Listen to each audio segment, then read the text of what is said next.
Diz assim o texto: e chamando outra vez a multidão, disse-lhes: ouvi-me, vós todos, e compreendei. Nada há fora do homem que, entrando nele, o possa contaminar, mas o que sai dele, isso é que contamina o homem. Se alguém tem ouvidos para ouvir, que ouça. Depois, quando deixou a multidão e entrou em casa, os seus discípulos o interrogaram acerca desta parábola. E ele disse-lhes: assim também vós estáis sem entendimento? Não compreendeis que tudo que de fora entra no homem não o pode contaminar? Porque não entra no seu coração, mas no ventre, e é lançado fora, ficando puras todas as comidas? E dizia: o que sai do homem, isso é que contamina o homem. Porque do interior do coração dos homens saem os maus pensamentos, os adultérios, as prostituições, os homicídios, os furtos, a avareza, as maldades, o engano, a dissolução, a inveja, a blasfêmia, a soberba, a loucura. Todos estes males procedem de dentro e contaminam o homem. Podem tomar assento.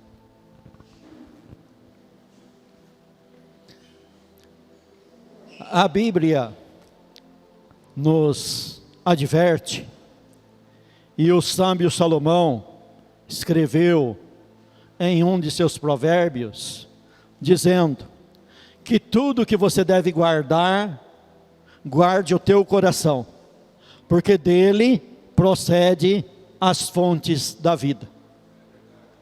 Dentro das Escrituras, principalmente no Velho Testamento, a parte central do ser humano é o coração.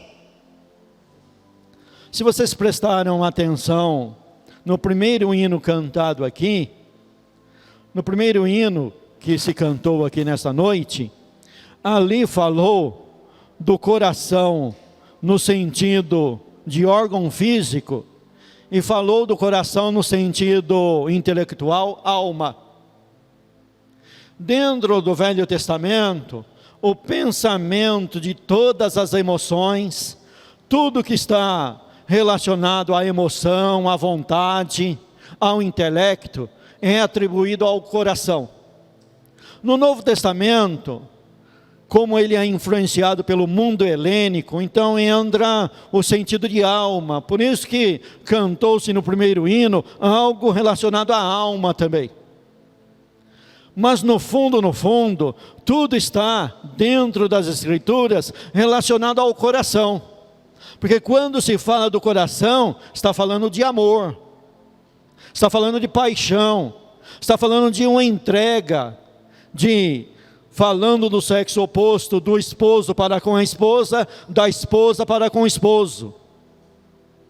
E tudo isso, ele é relacionado dentro de um lado espiritual para nos ensinar. Então o coração é um lugar importante e que é disputado pelo teu Deus. Você deve servir a Ele de coração. O tema nessa noite é servindo a Deus de coração.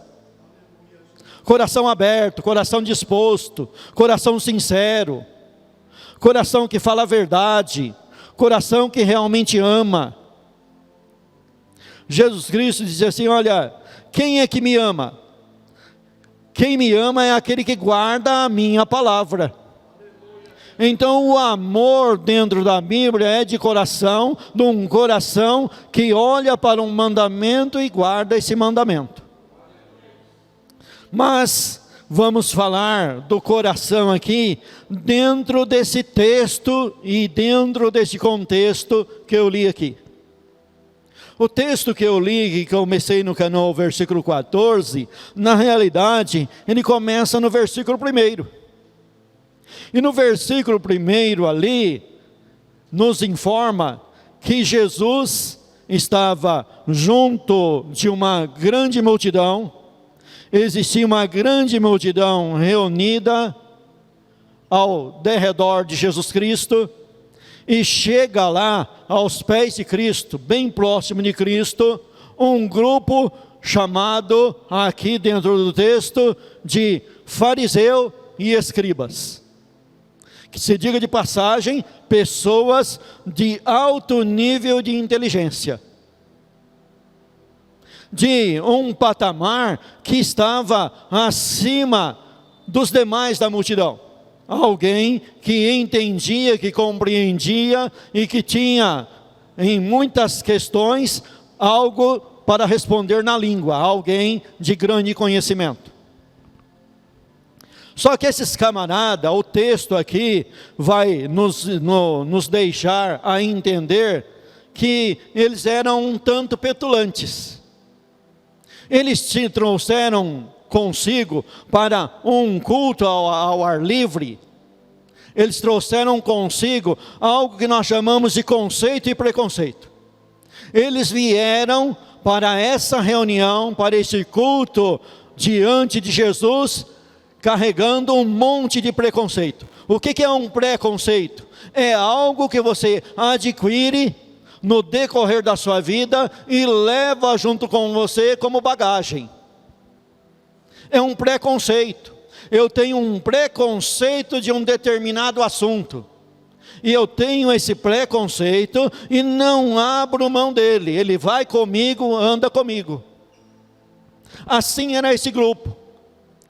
Na realidade, eles não foram lá buscar uma cura como uma boa parte da multidão estava buscando. Eles não foram lá para adorar a Deus ou adorar a Cristo como uma parte da multidão estava fazendo. Eles não foram lá realmente para aprender com o mestre, porque Jesus Cristo era um mestre por excelência. Eles não foram lá para aprender. Eles foram lá com um preconceito e se colocaram como professores, e em certo sentido eles eram, mas não pode descer do seu salto alto, nem um minuto. Não, nós somos professores e nós viemos aqui para ensinar. E eles pegaram e chegaram para ensinando mesmo. Os primeiros que eles pegaram para ensinar foram os discípulos. Ele chamou os discípulos de lado: ó, vem cá, e tome lenha nos discípulos. Os discípulos não era páreo para eles, não tinha como enfrentar. Os camaradas eram sábios demais, eram versados naquilo que eles defendiam. Os discípulos ficaram quietos. Sabe aquele sujeito que chega na casa do outro e ele nem se importa que ele está dentro da casa do outro, ele chega lá mandando na casa do outro? Você pode chegar mesmo na casa do seu semelhante e ir lá querer botar o bico na casa do seu semelhante? Você não deve ter um respeito pela casa do seu semelhante? Ainda mais se tratando dentro deste contexto aqui, que lá eles estavam não somente diante dos discípulos de Jesus, mas também diante de Jesus. Eles nem se importaram de perguntar: quem que é esses discípulos? Quem que é o mestre deles? Não, eles não se importaram com nada disso. Mas o negócio, eles não pararam aí. O preconceito deles ia muito longe. Eles chamaram a atenção dos discípulos e depois foram chamar a atenção de Jesus Cristo. Mestre, vem cá, você está ensinando errado. Eles chegaram em Jesus depois de dar bronca nos discípulos, eles não se contentaram e chegaram em Jesus e chamaram a atenção de Jesus. E agora então Jesus entra no debate. Agora Jesus vai partir também para o debate. Jesus não foge do debate, ele entra no debate. A questão em si era algo corriqueiro. Os discípulos estavam se alimentando sem lavar as mãos, e eles olharam, perceberam e viram. Engraçado, tem gente que vem no culto com um preconceito, não para adorar, não para buscar a Deus, mas para examinar a vida dos outros. O que A e B está fazendo? O que A e B está pensando, está agindo? Chega ao ponto do salmista, em um determinado salmo, dizer que eles inquirem até o pensamento. Até o teu pensamento o camarada quer saber.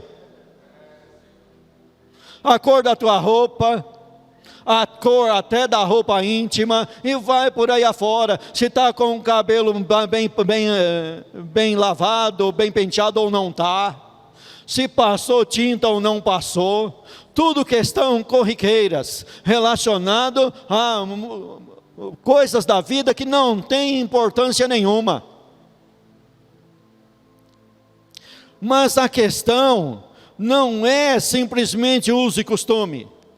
Jesus, a Bíblia Sagrada, não está preocupada com certos costumes da sociedade. Não.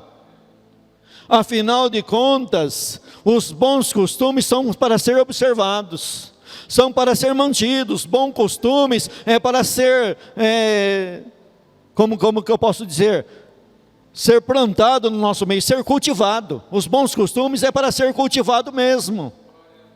Mas a questão em si aqui é pegar um costume, pegar uma tradição e colocar ela no lugar da palavra de Deus. Colocar ela junto com a palavra de Deus, e depois de fazer isso, faz algo pior do que isso: anula a palavra de Deus e coloca o costume dele no lugar da palavra de Deus. Agora quem vai mandar aqui é o meu costume, a palavra de Deus está anulada.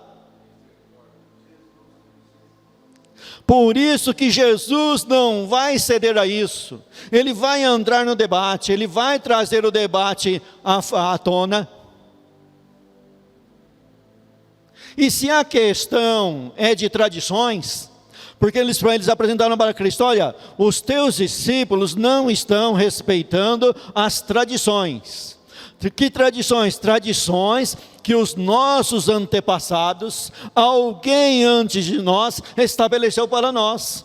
E nós, como bom israelita, como boas pessoas, cidadãos de bem, de honestidade aqui da nossa sociedade, nós conservamos essa tradição, e os teus discípulos estão pecando contra a nossa tradição. Então Jesus vai debater dentro do argumento deles. Jesus não foge da tradição, ele vai dentro da tradição. Se alguém está trazendo uma tradição de um antepassado, ele também vai pegar um antepassado. Jesus poderia muito bem dizer: olha, eu sou o mestre, eu sou o filho de Deus, eu anulo tudo isso aí. Não, ele entra dentro da conversa deles usando o mesmo argumento. E dentro do argumento de Jesus também chama a tradição. Quem que ele chama? Ele chama para apoiar o seu ponto de vista no debate com os fariseus. Ele chama dois personagens. Um chamado profeta Isaías e outro chamado Moisés. Vocês estão querendo discutir tradição? Então vamos conversar dentro da tradição. Se é de tradição para tradição, vamos conversar dentro da tradição. Eu vou trazer aqui, porque Jesus, ele desce do lugar de Deus, de Filho de Deus, e assume a posição de homem e vai argumentar como homem. E num bom argumento eu tenho que ter dentro do meu argumento alguém lá no passado que teve o mesmo pensamento meu. Então Jesus Cristo tem uma ideologia, Jesus Cristo tem uma palavra, Jesus Cristo tem algo que está estabelecido, bem estabelecido lá na tradição do passado, muito mais antiga do que a tradição que eles estão apresentando para Cristo. E a tradição dele é chamada de palavra de Deus. Porque o profeta Isaías falou algo, e esse algo está registrado dentro das Escrituras como palavra de Deus. Já ganhou da tradição deles, porque a tradição deles é argumento dentro de doutrinas fundamentadas em ideologia humana, em pensamento humano, em mandamentos criados por homens. Mas o que Jesus está citando é algo falado por homens no passado, que foi inspirado pelo Espírito Santo. Então, em última análise, é palavra de Deus. Então vamos pegar o nosso preconceito e colocar junto com a palavra de Deus, e deixar a palavra de Deus dar um basta no nosso preconceito. Existiu um homem no passado chamado Paulo, que era fariseu, que aprendeu aos pés de Gamaliel, que teve uma grande sabedoria, que aprendeu da lei, que aprendeu filosofia da época, que aprendeu a filosofia dos gregos, aprendeu de tudo que se imaginava de ciência na época. E quando encontra Cristo, ele escreve assim: olha, o que para mim era ganho, eu reputei como nada, reputei como lixo, para aprender do Senhor Jesus Cristo. Eu tive um preconceito, mas quando eu encontrei com Cristo, eu entreguei o meu preconceito na mão dele, e considerei isso daí como esterco, não vale nada. Por quê? Porque a excelência de Cristo é maior do que tudo aquilo que eu aprendi.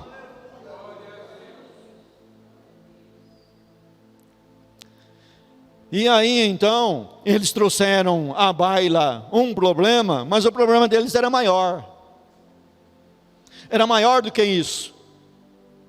O problema não residia somente em lavar as mãos, residia também em chegar em casa, se fosse no mercado, não comia uma refeição antes de lavar a cama, lavava a casa inteira. Ora, lavar a casa, deixar tudo bem arrumado, isso é um bom costume. Não tem problema nenhum em lavar a casa. É o contrário, tem problema se não fazer nunca limpeza em casa. Mas o problema deles é que eles estavam pegando essa tradição e colocando no lugar da palavra de Deus.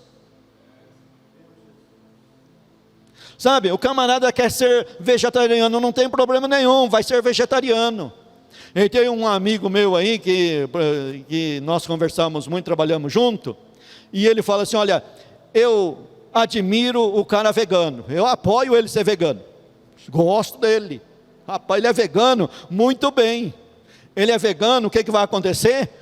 Vai economizar carne, vai sobrar carne, e eu vou pagar mais barato na carne, então não tem problema nenhum, ele continua sendo vegano e vai sobrar carne para mim. Não tem problema nenhum ele ser vegano, glória a Deus por isso. Mas sabe qual que é o problema? Chega o camarada lá religioso, com uma doutrina fundamentada em alimentação. Paulo vai dizer assim em uma de suas cartas: parece até ter um exemplo de sabedoria, parece até ser muito bom, mas é somente para a satisfação da carne, não tem nenhum poder contra a carnalidade que habita no interior de cada coração de cada ser humano. Você quer comer alface? Coma alface, mas não fique pensando e pregando que você comer alface vai se tornar uma pessoa melhor espiritualmente. Não vai. Não tem nenhuma ideologia de alimentação, de quer que seja, de meditação, que venha do exterior, que vá melhorar o homem. Não melhora. Tem que ser algo que entre lá no interior e comece a mudança no coração, de dentro para fora. Nada que vem do exterior muda a pessoa. O que muda a pessoa é nascer de novo, é um novo nascimento. É ter o coração realmente na mão de Deus, Deus sendo o dono do coração. A Bíblia vai mais além, é Deus mudando o teu e o meu coração, isso que muda o ser humano. E aí então Jesus traz, primeiro Isaías. Quando você vai analisar a profecia de Isaías, que Jesus Cristo cita, e você vai lá no Velho Testamento, o negócio fica mais estreito ainda. Porque essa profecia de Isaías está colocada em um contexto que primeiro foi dirigida ao povo de Deus. dentro de um contexto que o povo de Deus estava fazendo algo ordenado pela lei de Moisés. Eram rituais ordenados pela lei de Moisés. E Isaías então traz aquela palavra dizendo assim: olha, eu não me agrado de nada do culto que vocês estão fazendo para mim. Mas interessante, mas eles não estavam fazendo algo que estava ordenado na lei de Moisés? Todas as festas eram ordenadas dentro da lei de Moisés. Tudo que eles faziam era ordenado dentro da lei de Moisés.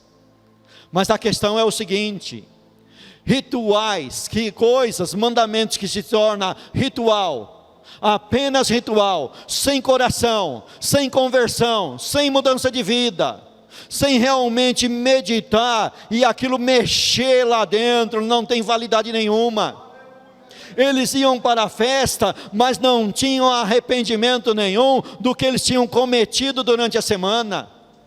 Ela estava no culto, estava cheio de assassinos, cheio de pessoas, irmãos que tinham derramado sangue durante a semana, tinham pessoas criminosas que haviam matado o seu semelhante e entrava no culto, levava a ovelha, levava o bode, sacrificava a ovelha, sacrificava o bode, mas não tinha um pingo de remorso, não tinha um pingo de arrependimento, não tinha um pingo de vontade de mudar de vida.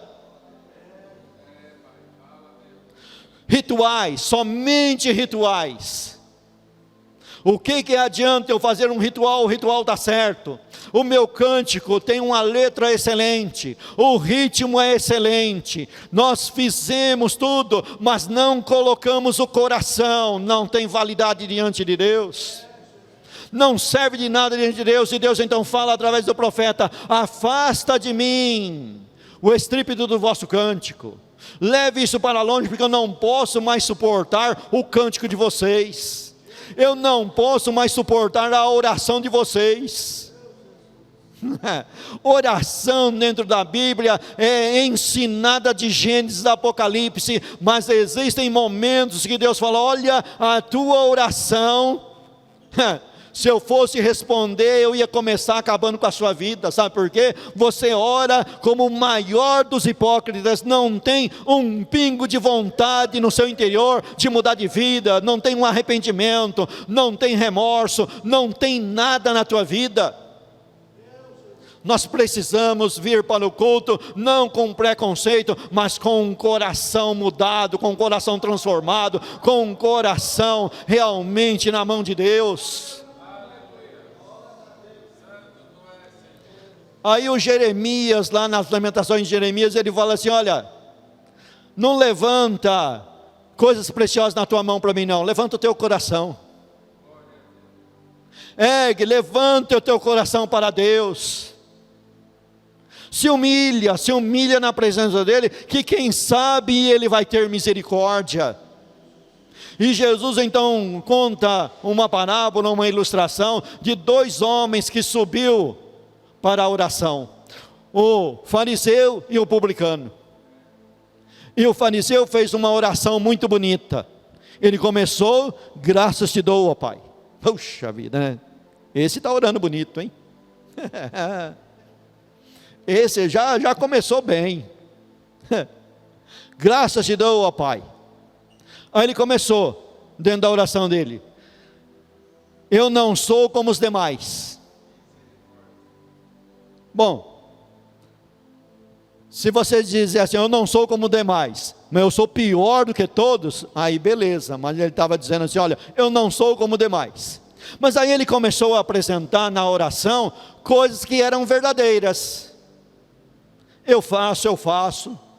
Todo judeu ali tradicional fazia. Mas na oração não é para dizer o que eu faço. Na oração é para pegar e colocar o meu coração para melhorar. O que eu estou fazendo ainda não está bom. O que eu estou fazendo ainda não agrada a Deus. Eu preciso melhorar. Eu cheguei a um ponto que eu estou bom, mas não está tão bom igual Deus exige que eu seja bom. E aí então Jesus continua o debate. Jesus traz Isaías e Isaías dá uma tremenda surra em nós. Depois ele traz Moisés, porque a questão deles não era somente aquela tradição lá, ele tinha coisa pior do que a tradição. Eles anulavam o mandamento de Deus através das tradições. E aí Jesus então lança na cara deles, lança em rosto. Sabe o que vocês fazem? Vocês pegam o mandamento de Moisés, porque Moisés vos deu um mandamento, e esse mandamento diz assim para vocês: honre pai e mãe. E esse mandamento ainda vai mais longe e diz uma outra coisa um pouquinho mais à frente, da onde ele foi escrito: honra pai e mãe.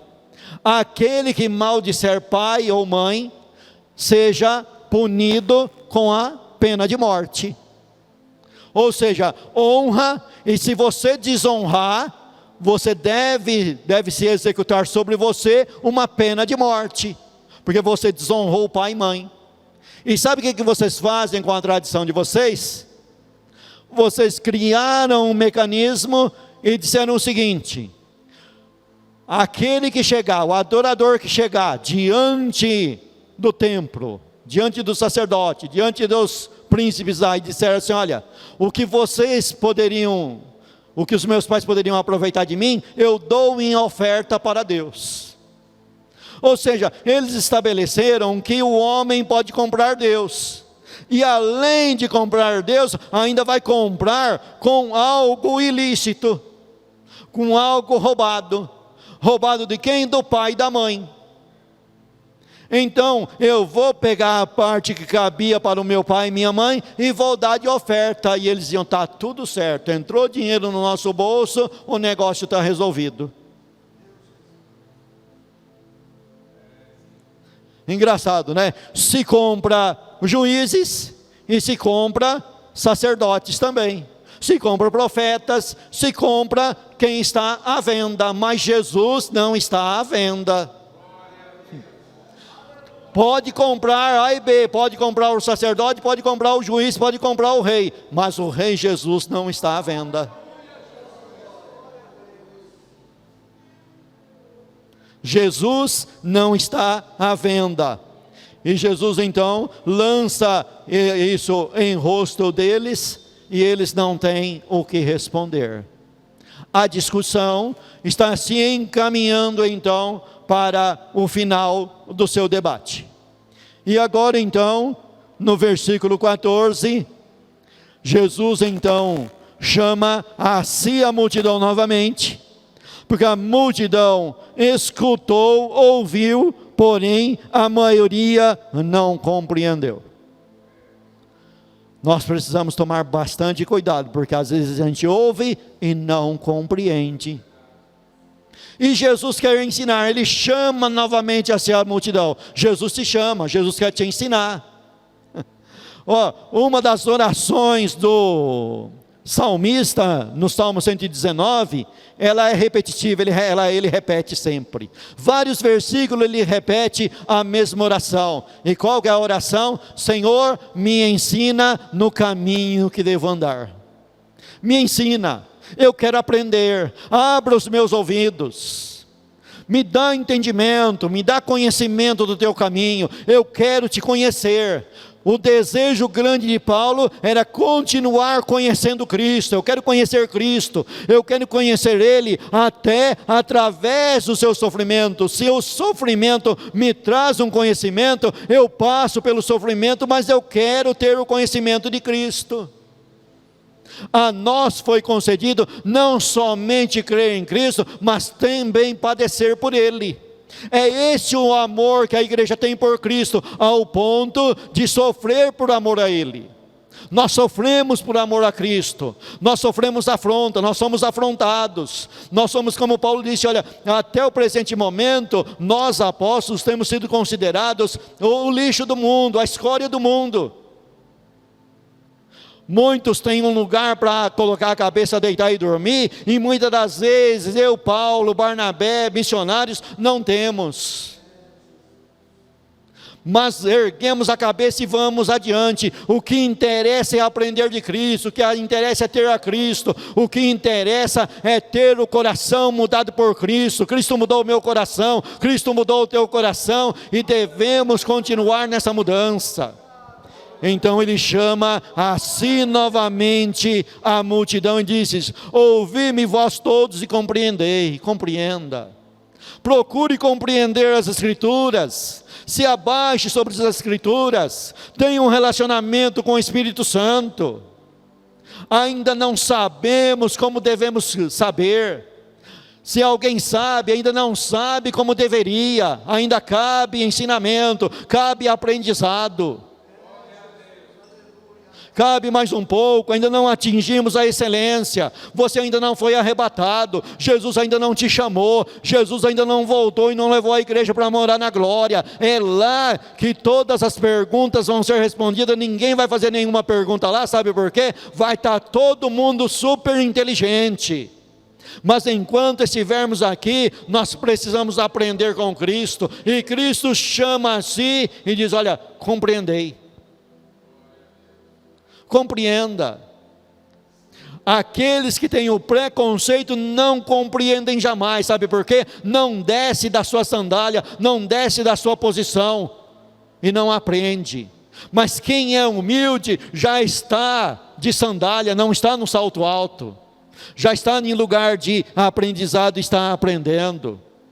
Aí ele diz: e compreendei, nada há fora do homem que entrando nele o possa contaminar, mas o que sai dele, isso é que contamina o homem. Se alguém tem ouvidos para ouvir, que ouça.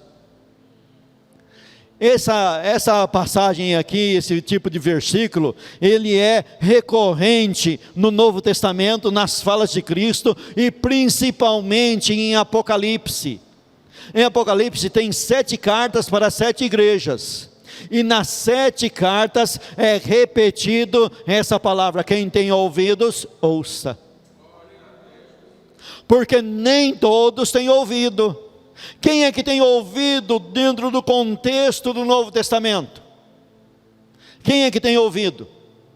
Só quem é chamado realmente por Cristo, por Deus. Somente quem é eleito pela sua graça tem ouvido.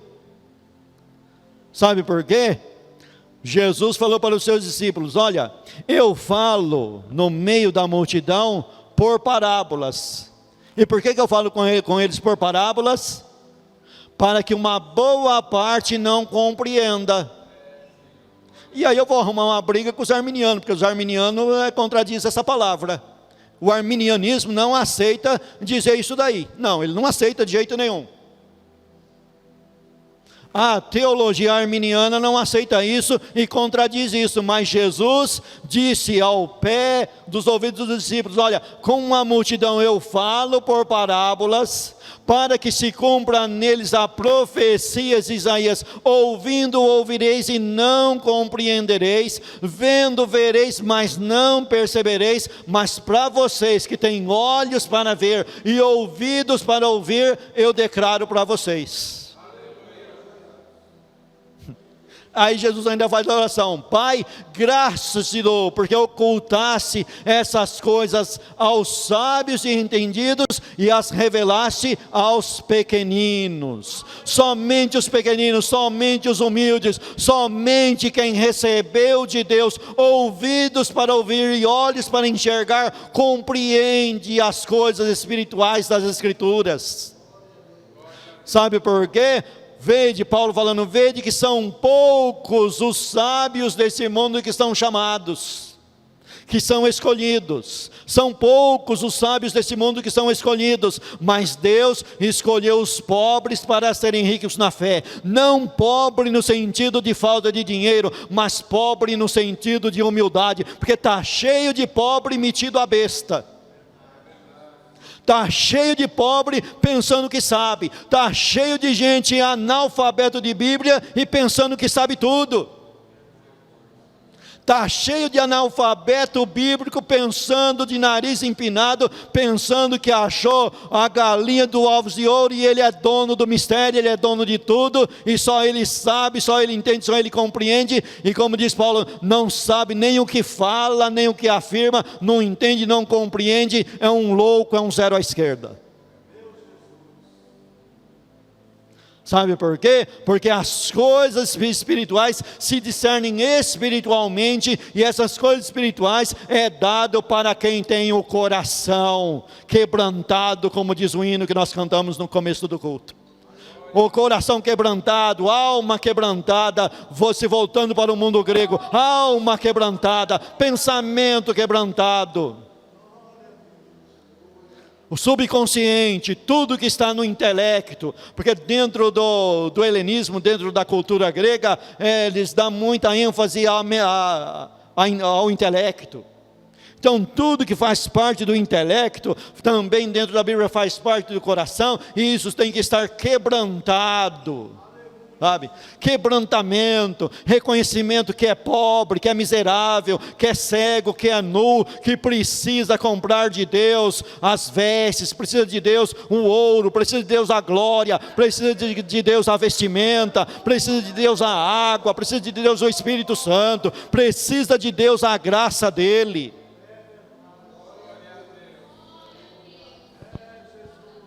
Então entenda e compreenda que nem todos têm ouvido, mas bem-aventurado vocês, Jesus dizendo para os discípulos, bem-aventurado vós, que Deus deu os ouvidos para você, abriu o seu ouvido para você ouvir, e então eles deixam a multidão, e os discípulos então perguntam, explica para nós essa parábola aí, está vendo só como que nós somos difíceis de compreender?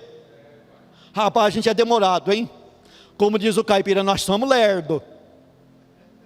Nós somos lerdo que não é brincadeira. Olha que Jesus não falou uma parábola difícil, mas nem os que estavam, os mais chegados entenderam e compreenderam. Explica aí. Mas Jesus explica, Jesus é bom. Nós somos lerdos, mas Jesus, a graça dele é maior que a nossa lerdeza. Graças a Deus por isso.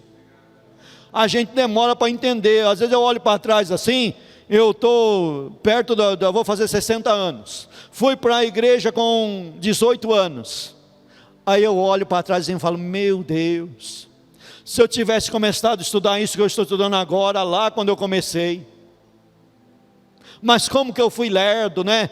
Demorei 40 anos para entender certas verdades. E eu vou morrer e não vou entender nem um terço das verdades que eu tenho que compreender. Mas graças a Deus que Ele nos salva por graça, por misericórdia, e não por merecimento, porque como eu sou lerdo. Mas como, rapaz, nossa, meu Deus do céu. Sabe, no meu início da conversão, eu comecei a ler de tudo, eu lia de tudo. E eu, como nunca tive muito dinheiro, eu ia lá e comprava as coisas de baciada. Sabe, aquelas promoções, e você sabe que o barato sai caro, né? Você foi comprar uma baciada na feira, a metade vem podre, não é isso? O barato sai caro. Aí eu comprei um monte de livro, rapaz, e leio, olha, eu li livro que não foi brincadeira. Aí eu tive um sonho, e no sonho, eu estava lendo um monte de gibi. Aí eu pensei, mas peraí, como que eu estou lendo gibi? Aí eu fui olhar mesmo, sabe? Fui olhar o que eu estava lendo e comparar com as escrituras, eu estava lendo gibi. Porque tem um monte de literatura, assim como tem um monte de certas pregações que não te leva a lugar nenhum. Você já viu aquela pregação que o camarada lê e não prega nada do que lê? E quando você ouve do começo ao fim, não tem começo, não tem meio e não tem fim. É uma salada só. Fora o que vem de história de carochinha no meio da pregação. Assim tem livros também. E aí eu olho para trás e falei, mas meu Deus, Senhor, dizendo, sabe quando eu comecei a ler alguma coisa mesmo que valia a pena? Quando eu cheguei em São João Clímaco, e um camarada que não conhece nada, chamado João Pedrosa, começou a dar umas dicas lá no púlpito. Ele falou, ele começou a citar. Aí eu comecei a ir atrás do que ele citava. Aí eu comecei a aprender. Então a gente tem que pegar esses caras que não sabem nada e deixar de lado um pouquinho os fogo puro que sabem demais e ir atrás desses caras que não sabem nada, entendeu? Aí a gente começa a chegar e falar, meu Deus, mas como que eu... né? Aí que eu fui começar a ler coisa boa. Aí que eu fui começar a aprender. Porque no meio aí do evangelicalismo aí, no meio da patota aí, tem muita coisa que não leva-se a lugar nenhum, não ensina coisa nenhuma.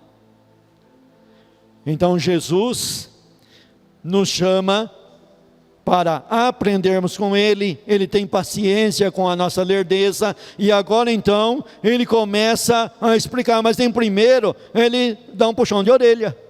Olha como que Ele puxa a orelha aqui. E ele, de versículo 18, e ele disse-lhes, assim também vós estáis sem entendimento? Não compreendeis que tudo o que de fora entra no homem não o pode contaminar? Até vocês não estão entendendo, não estão compreendendo? Vocês estão andando junto comigo, e olha que eles estavam andando há mais de 1 ano, 2 anos, eles andaram com Cristo mais ou menos 3 anos. De 3 a 5 anos é um bom curso teológico que você faz. Mas ainda assim você tem que puxar um puxão de orelha, receber um puxão de orelha e ficar quietinho, porque ainda não sabemos nada. Vocês ainda estão sem compreender? E aqui eu tenho que chamar a sua atenção, porque dentro desse contexto aqui, você tem que analisar as coisas dentro de um contexto. Porque senão você vai pegar esse texto aqui e vai criar uma heresia. Porque Jesus está ensinando que nada de comida que vem de fora contamina o homem. Mas você tem que colocar isso, amarrar isso dentro de um texto e um contexto. Ele não está abrindo o leque para todo tipo de alimentação, não é isso daí não. Porque o camarada lê isso aqui e fala, bom, então usar droga é normal. Porque ele está dizendo que tudo que vem de fora não contamina, então posso usar droga à vontade. Entra nessa conversa, usa droga e você vai ver onde você vai parar. Eu me envolver com bebida alcoólica não tem problema nenhum. Jesus está citando dentro de um contexto aonde os discípulos estavam usando um tipo de comida que é comum até hoje, que é comida de pobre, que é pão. Jesus não está abrindo o leque aqui para bebida alcoólica e muito menos para droga, e não precisa partir para certos exageros. Não precisa partir para certos exageros aí, igual tipo comer cachorro, comer carne de onça, não tem nada a ver com essas histórias aí. Tá? Porque falando da bebida alcoólica aí, o escritor chamado Salomão escreveu assim, olha, não fique olhando para a vermelhidão, aquele vinho vermelho escorrendo suavemente no copo. Não fica olhando para ele não, porque você vai ficar olhando para ele, vai entrar numa bebedeira, e depois que você entrar numa bebedeira, vai vir um outro abismo, que é entrar na prostituição. Você vai olhar para as mulheres estranhas e vai acabar entrando na prostituição. Aí o camarada pega esse texto fora de um contexto e fala assim, eu posso ir para o bar e beber uma gelada. Não é isso que ele está ensinando. Já pensou? Eu nunca frequentei essas rodas escarnecedores, nunca, nem mesmo antes de ir para a igreja. Agora eu vou chegar num texto desse aqui, tirar do contexto e falar, rapaz, eu posso ir lá para o boteco e tomar uma gelada. Mas eu nunca fiz isso. Quando eu dirigi a casa de recuperação, nós internamos um camarada que conhecia muito de Bíblia. Eu perguntei para ele, mas como que você conhece? É que eu era da igreja. Você era da igreja? Era. Você bebia antes? Não, nunca não bebia, não fazia nada. Eu era da igreja, de repente eu fui e comecei a usar droga. Já pensando, não fazia antes, agora está na igreja e vai fazer. Se você não tomar cuidado, você pega certos textos da Escritura, tira fora do contexto e vai achar que a Bíblia está te autorizando a fazer coisa errada. Ela não está te autorizando a fazer coisa errada. Você tem que ficar preso dentro do texto e o contexto. E aí sim, agora você vai então cuidar do seu coração. Então ele resolve o debate da comida e ele diz aqui, ele dizia, o que sai do homem, isso é que contamina o homem. Em uma parábola simples, Jesus diz assim, olha, o bom, o de coração bom, tira do seu coração coisas boas. O de mau coração, tira coisas más do seu tesouro. Porque cada um ajunta as coisas, entesoura as coisas, faz poupança das coisas, de acordo com o seu coração. O camarada maligno, ele vai se tornar um expert em coisas malignas. E ele sempre vai ter um trunfo para tirar coisas más do seu tesouro mau. Enquanto Deus não executar o juízo sobre ele, ele sempre vai ter uma saída. Ele sempre tem uma resposta. Ele sempre se sai por cima. Por quê? Porque ele está agindo dentro de uma perversidade. E ele vai encobrindo as coisas. Esse erro deu certo, então está tudo bem, e ele faz um outro erro amanhã. Mas quem é do coração bom, sempre vai fazer coisas boas. E não adianta querer ficar com inveja do camarada maligno. Salmo 73, o salmista lá, olhou para a vida do ímpio e ficou com inveja do ímpio. Mas ele olhou bem assim, falou, mas espera aí, se eu for fazer a mesma coisa que ele faz, eu vou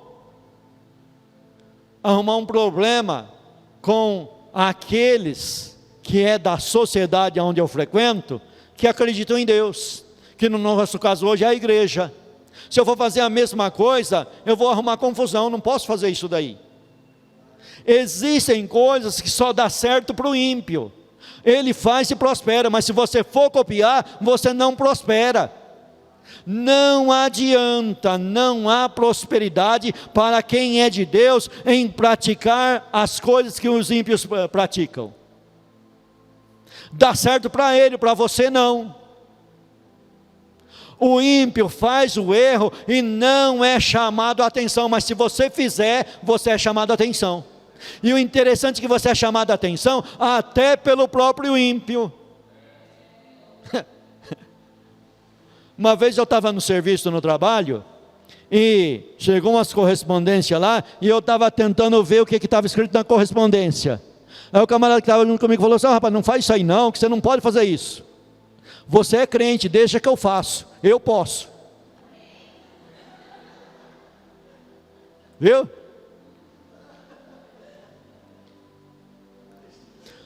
Deus usa o ímpio para chamar a sua atenção, para você não fazer o que ele faz. Ele pode, você não.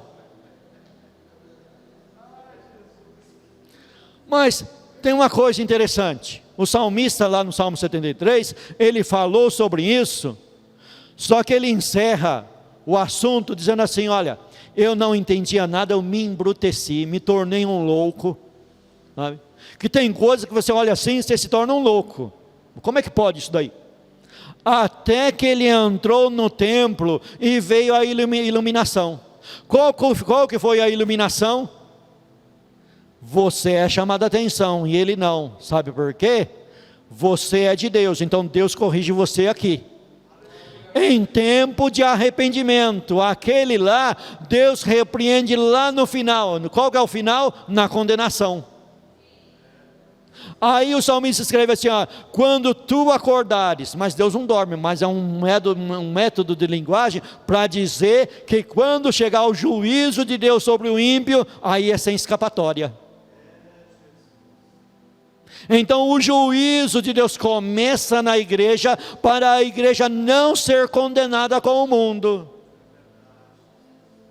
Para você não ser condenado com o mundo, então Deus vai sempre te manter naquela corda. Você está preso, rapaz. Você está preso numa corda chamada corda de amor.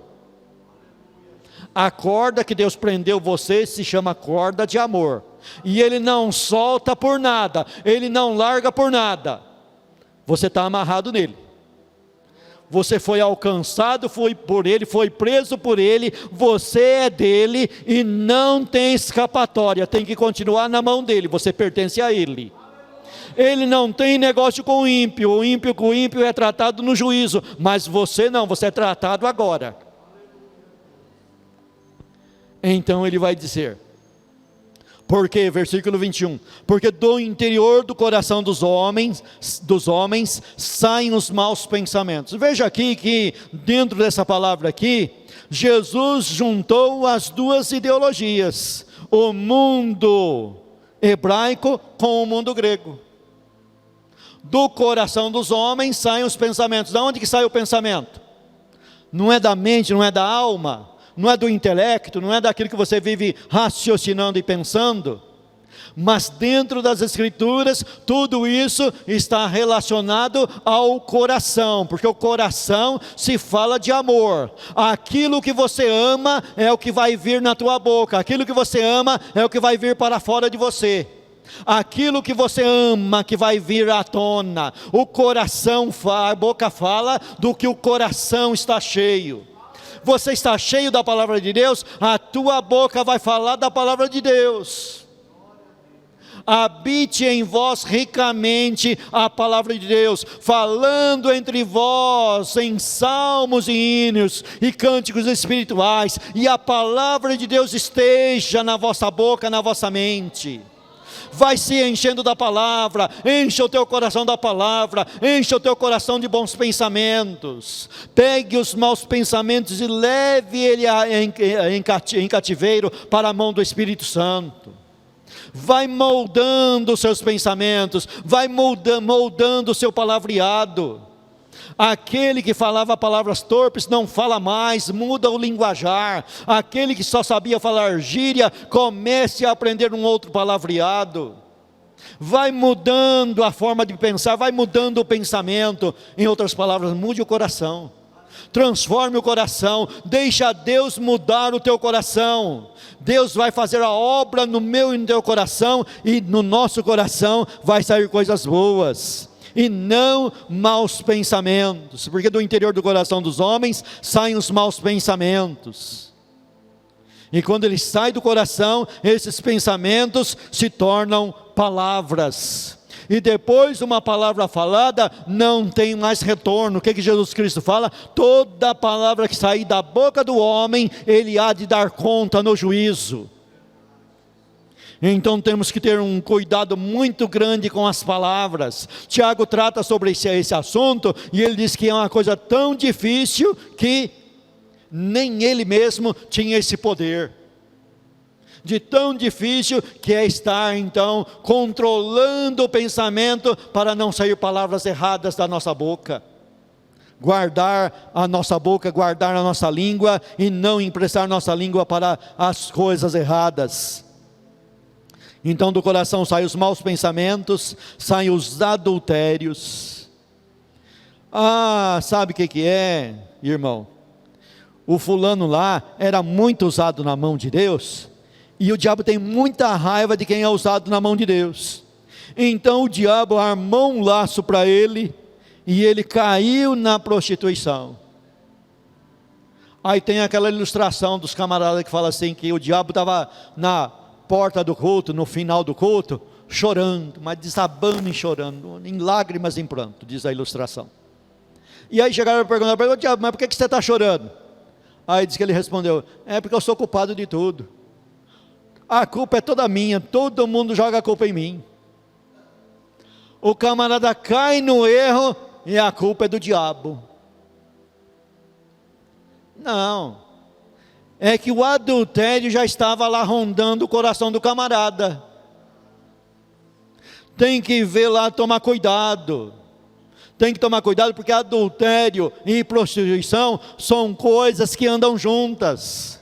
E Jesus, no Sermão do Monte, ele coloca prostituição e adultério no mesmo patamar. Só de pensar, você já está no ato de adultério. Só de pensar, só no pensamento. Então está em nós, então estar controlando esse pensamento. Controlando isso. Quando Deus chegou lá depois lá do jardim do Éden, quando o homem e a mulher estavam expulsos, chegou em Caim, ele disse para Caim: olha, o pecado jaz à porta e a ti compete dominar sobre ele. A competência está em nós. Nós temos que agir. Nós temos que tomar cuidado, nós temos que vigiar. Nós temos que ver o que o nosso coração está sendo alimentado com o quê? O camarada passa a semana inteira se alimentando de coisas que não prestam na televisão, não tira 1 minuto para orar e nem 1 minuto para ler a Bíblia, está se alimentando com coisas que não prestam, vai fazer coisas que não prestam. Por quê? Porque o coração está se alimentando com coisas que não prestam. E aí a culpa é do diabo. Aí a culpa é que armaram um laço. A culpa, não, sabe o que é? É que hoje em dia as mulheres estão muito oferecidas. Os homens estão assediando demais. Não, rapaz, cada um sabe se guardar.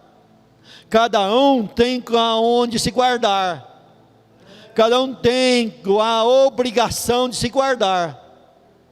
Guarde o teu coração. Aí ele diz: os homicídios, os furtos, a avareza, as maldades, o engano, a dissolução. Engraçado, o que é dissolução, hein? Divisão. Interessante, né? Você faz tanta divisão em nome de Deus, né? Sabe o que é? Nós vamos fazer um levante aqui na igreja, porque nós não concordamos. A igreja está muito mundana. Está muito mundana para o meu gosto. E cada dia surge uma placa nova.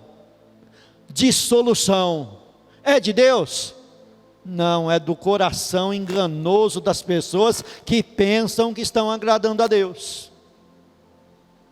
Dissoluções, divisão não é uma coisa que tem respaldo bíblico. Divisão de tipo nenhum tem respaldo bíblico. Aí você me fala assim: mas espera aí, os reformadores, eles fizeram divisão. Não, calma lá. Existem certas coisas que o camarada defende e ele é convidado a sair. Aí é outra história. Convidado a sair entre aspas, né? Às vezes é expulso mesmo e não mata porque não conseguiram matar. Aí é outra história. Foi expulso porque defendeu a verdade. Mas está cheio de placas por aí que é divisão pura, que é carnalidade pura, que é coisa que não leva a lugar nenhum, e se enche de coisa, e quando você vai olhar lá, você fala: misericórdia, rapaz, mas misericórdia. Houve um tempo que fala assim: olha, nós defendemos a doutrina dos apóstolos, nós somos apostólicos. Há uns 30 anos atrás, isso daí era uma palavra boa. Rapaz, era uma palavra de peso. Nós somos apostólicos. Coisa boa. Hoje, quando eu passo na frente de uma igreja assim, vejo, igreja não sei o que apostólica, eu falo: nessa daqui eu não entro.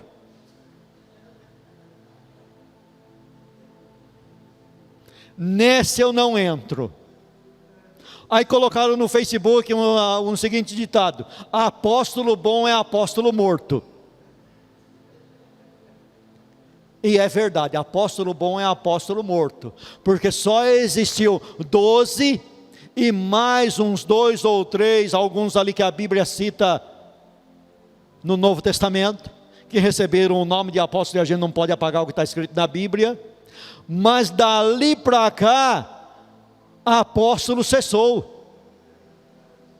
Hoje nós temos a doutrina dos apóstolos, temos o que está escrito na Bíblia no Novo Testamento.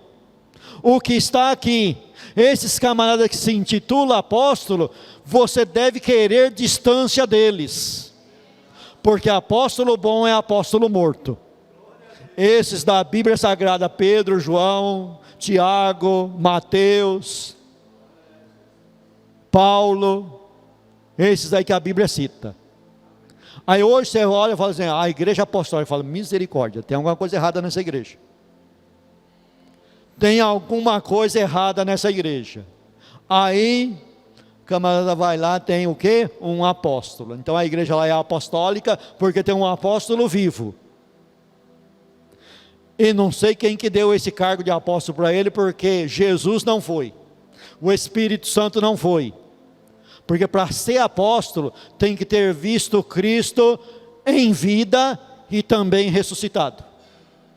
Aí o cara fala, não, irmão, eu vi Jesus ressuscitado, mas você viu ele em vida? Você tem quantos anos? Ah, eu tenho 30 anos, 40 anos, não, então você não viu. Então um negócio complicado aí, né? Está um negócio complicado e nós temos que tomar conta do nosso coração. E ele termina dizendo assim, ó, todos esses males procedem de dentro do homem e contaminam o homem. Tá bom? Então Deus te abençoe e te guarde, amém?